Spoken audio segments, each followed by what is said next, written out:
Just wanted to share some programming tips and tricks on the MacCart here with the Fanuc software. Let's say you're doing a part where you have many different weld starts and stops, and you're using the same procedure and schedule for all of them. As you know, when you're populating your timeline, dragging those in and then hitting the procedure and schedule can be kind of cumbersome. You can save some time up front by doing this.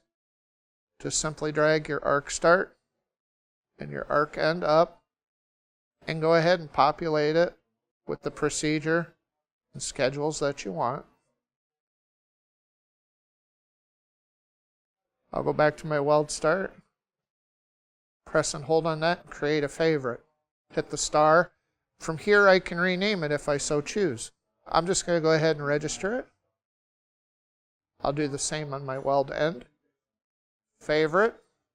There again we can call it whatever we want. We'll register that.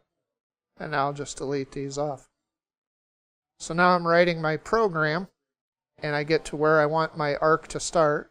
I can now go under favorites, pull up that arc start, go to the end of my weld, manipulate the robot, drag in my weld end, and as you can see, it already has the procedure and schedule populated. So just a little time-saving trick I thought I'd share.